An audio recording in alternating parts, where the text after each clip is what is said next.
Hi YouTube. I promise this is the last vlog in this outfit. I'm just trying to kind of get these first couple ones done so that I can be on track each week from now on.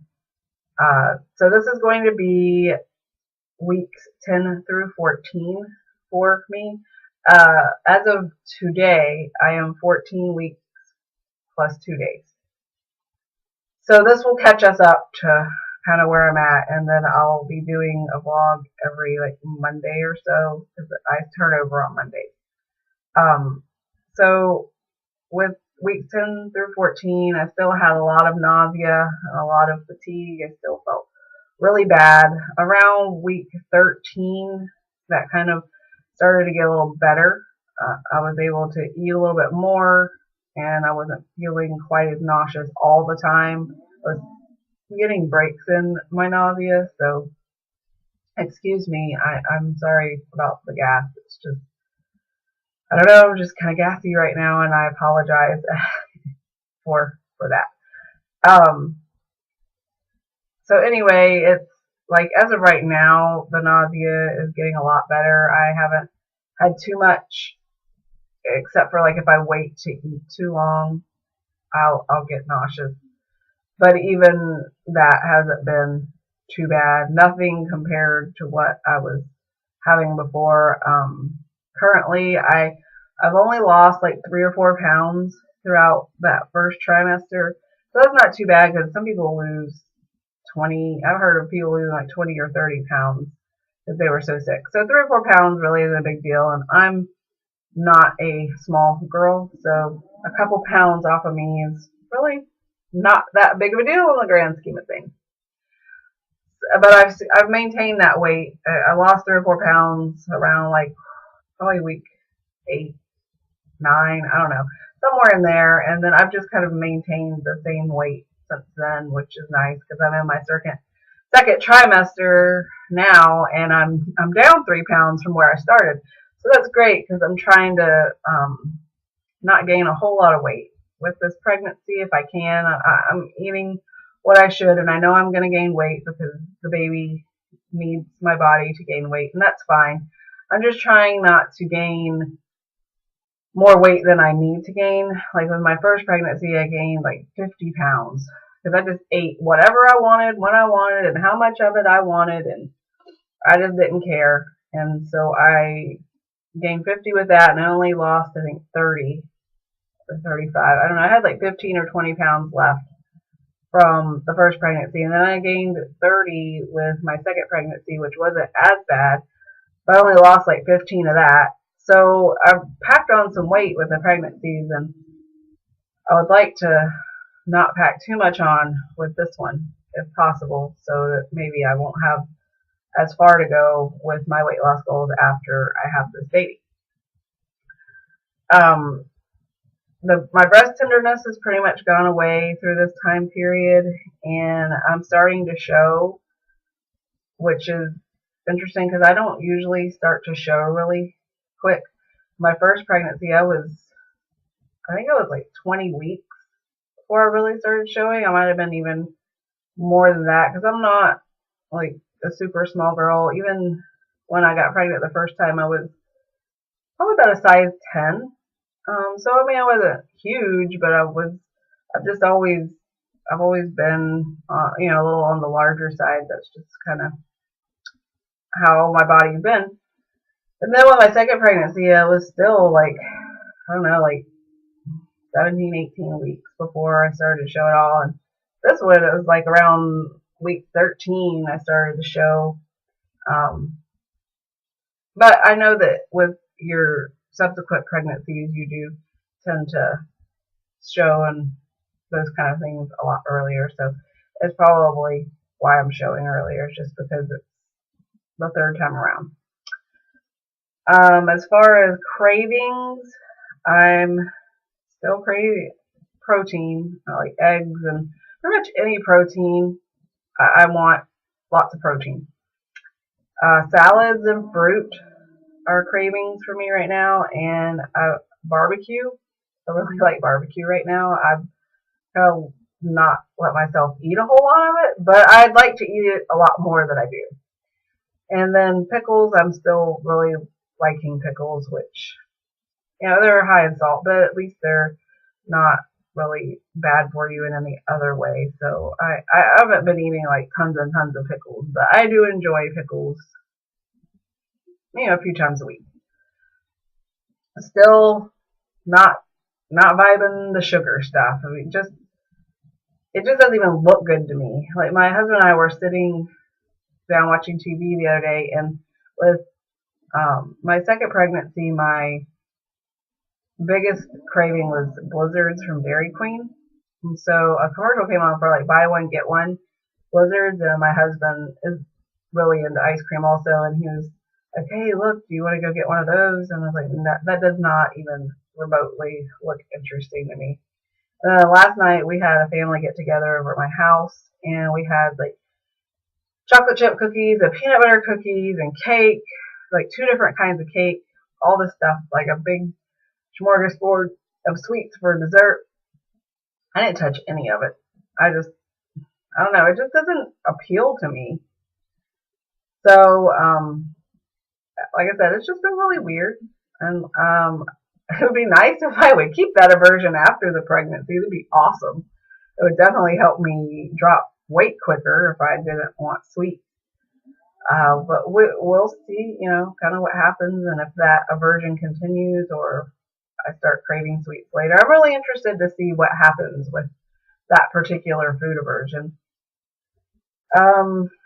What else? Blood sugar reporting. Okay, so apparently there's a new guideline for if you're a bigger person when you get pregnant. Your BMI, I don't know if this is just the Navy or if this is all obstetric medicine at this point or what, but with this pregnancy, and maybe it was like this before and I just wasn't big enough to qualify. I don't know. Anyway, it's been just delightful.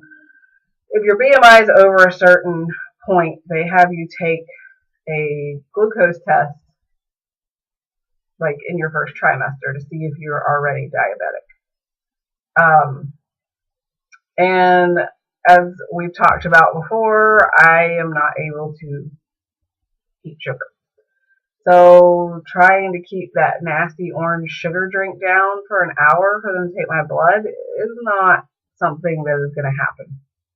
So I talked to the OB nurse about it a few days ago. And she said, okay, well, since you're not able to keep the sugar down long enough for us to take your blood, we'll give you a glucose monitor and have you monitor your blood sugars for like 2 weeks and record them, and then you can just bring them into your next appointment.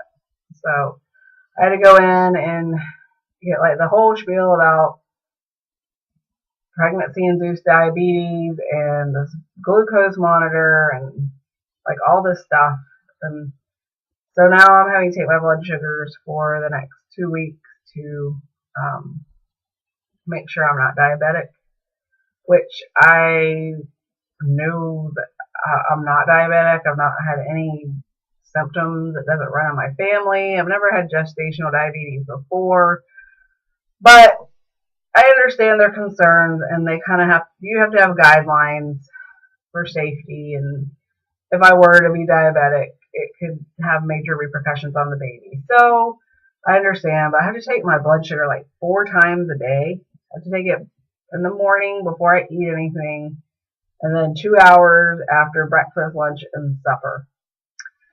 So that's a lot of sticks in my finger, but it's only for 2 weeks, and all my blood sugars have been within normal ranges. I had one that was a little high, but I had like nothing but carbs for dinner that night, and then I did have like some mints in between the time of eating and the time of the test, so I'm thinking that might have made my blood sugar a little high, but it wasn't anything like, super concerning high. It was just a little higher than what they would have considered normal, but like I said, that was only one of them, and everything else has been within the normal range. So that's been fun. And then I also have to go this Friday for a dietary consult, because apparently if you're fat, and you're pregnant, you are supposed to go and have a consult about how to eat things that are good for you, like that people don't already know because we always diet and we know how to eat well, we just don't want to do it. So anyway, with this baby, I've been eating great. So I haven't been eating any sugar. I want protein and vegetables and fruit. And um, I haven't been. One of the great things is I used to drink diet soda all the time. I loved Diet Coke before I got pregnant. Even with my other two pregnancies, I really liked it, and I tried not to drink it too much because of the aspartame. And it's not good for me, and it definitely can't be good for the baby. So, but with this one, I was like, okay, I'm gonna try not to drink any caffeine and see if it makes a difference. Like both of my babies did not sleep well, and I don't know that the caffeine had anything to do with that. It may have just been their temperament. But I have read that it can affect certain things if you have caffeine during pregnancy. And it's also not good for you to have too much caffeine. It can, like, some statistics have shown that you have a higher risk for miscarriage if you consume caffeine. So I was like, okay, well, I'm going to try not to take in too much caffeine. I gave in like once or twice to having a diet soda, and they make me sick.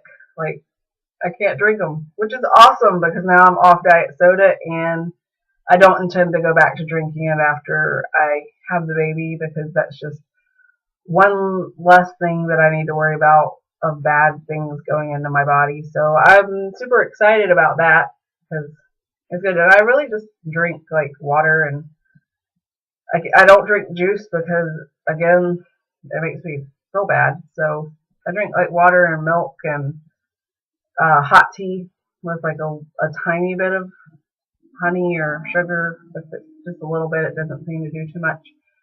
I found this diet Snapple peach tea that's really yummy.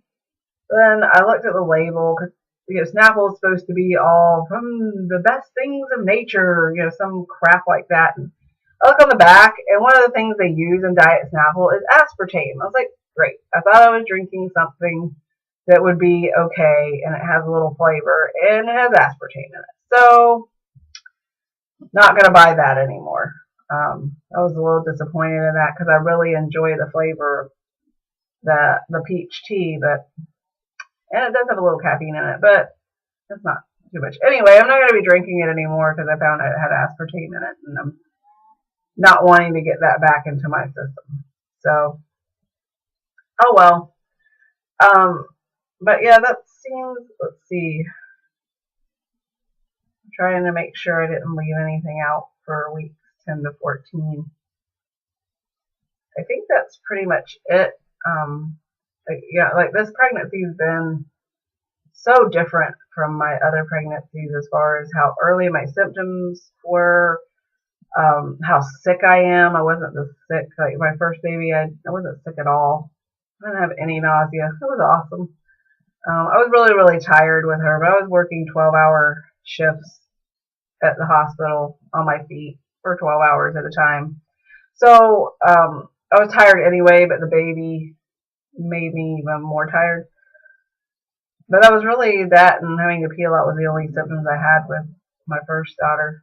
Now the second one I had some nausea, but it was just maybe for 20 minutes here and there, a few times a day. It wasn't anything real bad. This one has just been unreal. So I'm really glad that that's starting to taper off. That it's just I'm showing a lot sooner, and I don't know, a lot of tiredness, and it's just been a very different pregnancy for me. Everybody's like, "Oh, you're gonna have a boy," because I have two daughters, and they're like, "Oh, well, if you don't want sugar and you want protein and salty stuff, that means you're gonna have a boy." And I don't know what I'm gonna have. I have no intuition about these things. I thought both of my girls were gonna be boys, and I don't have any feeling either way with this one. So even if I did, it would probably be the opposite of what I felt because, like I said, my intuition with that is totally not accurate.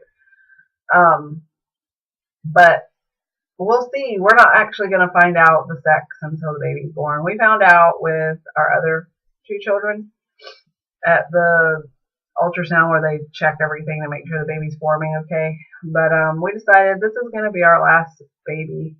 And we're just, there's so many things that are already known in life, and there's very little surprises. So we thought this would be a fun, great surprise. I'm driving my family nuts because I don't want to find out what the baby is going to be. But I don't know, I just think it'll be a fun thing to do. And it is making picking out nursery stuff and clothes and that kind of thing a little more challenging, but in the end, it's, really not going to matter. We're not going to be able to look back and go, well, it's just such a pain in the butt that I couldn't buy all these clothes before the baby was born, and I should have done it this other way. I don't think that I'm going to look back and regret my decision on waiting with that. I think it's only going to bring extra excitement and joy to the delivery day. So that's kind of what we have decided for at this point. So I will see you guys at week 15. Have a good night.